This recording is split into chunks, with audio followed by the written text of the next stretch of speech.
waaqaaf lafatu nuuf ragaa. Mirga uumamaa sarbamee rakkoof dararaa dhandhamee maatii ofiitti tamsaasee dhiiga ofiitti dhangalaasee kan lafee ofiitti cabee kan lubbuu ofiitti dhabee kan jiruun itti awwaalame kan du'aaf jireenyi isaa wallaalame kan qalbii ofiitti dhabee fiige kan jireenya ofiitti diige jireenya baqattummaa mudatee biyya ormaatti ibiddaan gubatee qorraaf aduun waxalamee ciniinnatee obsaa garaasaa guduunfee mimmaansaa cobsaa gamaaf gamana fiigaa of keessatti citee dhiigaa kaayyoo ofii awwaalee bahuuf galuu wallaalee bilisummaa dhugaa hawwee dhaabbatee afaan qawwee gaditti yaa'ee ol ta'ee didee diina ofirraa a'ee galmee hattoota abaaree seenaa dhiigaan taraaree tokkummaa walii labsee gabroonfataa irree cabsee sirna tortoraa buqqaasee seenaa kufe lafaa kaasee haadhaaf ilmoo wal garsiisee kan addunyaa jaalala barsiise dhaloota qubee kan akka qeerroof qarree kan xaaliyaanii yoo jibbaachise oromoo ta'uun barree.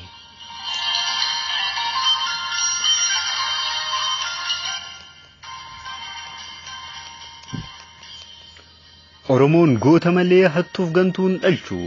Oromoon nagaa malee badii namaan halchu Oromoon tolchuu malee balleessuuf hin fiigu Oromoon diigamaa ijaaramaan diigu kana anaa miti seenatu odeessa Oromoon har'aa miti kaleeyyuu ogeessa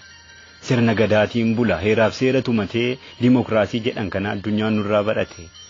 lolaaf tolattis Oromoon itti beeka jallinnattis hin oofu qajeelloo si akeeka arjummaaf gootummaas ittiin badhaafame Oromoon jabaadha hin jigu bubbeen raafame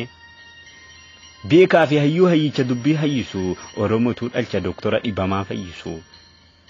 isa jaalalaan moo'ee addunyaa hawatu kan ofii namaa kenna Oromoon kan namaan fudhatu.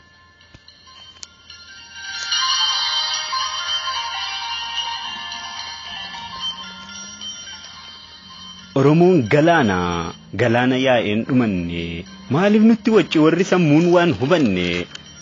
bukeessitoonni summii jibbaa kijibni jaraa bifa dhibbaa warroota du'een jiru jetti warroota jiruun du'e jetti qindeessitoonni oduu dharaa tamsaastuudhaan dhibee bara hiqii jettee summii dhaltee dhugaa irraa dudda galtee shira xaxxi halkan guyyaa haaboora uf nagaan biyyaa. Dhala dhugaa fakkeessitee summii jibbaa bukeessitee burjaajessuuf ilma namaa odeessitii dubbii hamaa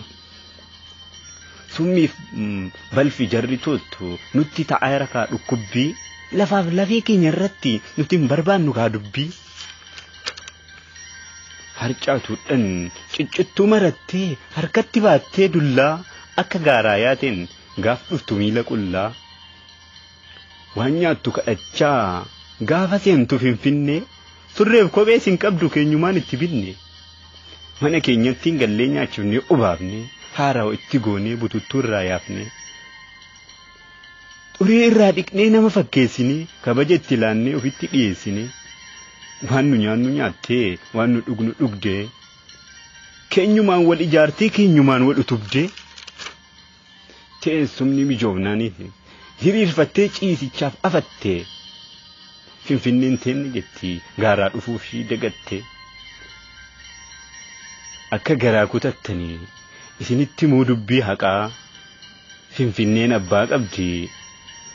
lammuun kaasinaa maqaa hamma booda Oromoof Oromiyaa saamuun waa hin taatu afaan qabachiisaa hattuu fi harcaatu iyyaaf waca ishee golattiin aadachaatu akka nurratti hin dhiichifne nafxanyoonni sammuu dhagaa Finfinneen tan Oromoo ta'uu waaqaaf lafatu nuuf ragaa Finfinneen tan Oromoo ta'uu waaqaaf lafatu nuuf ragaa akka nurratti hin dhiichifne nafxanyoonni sammuu dhagaa Finfinneen teenya ta'uu waaqaaf lafatu nuuf ragaa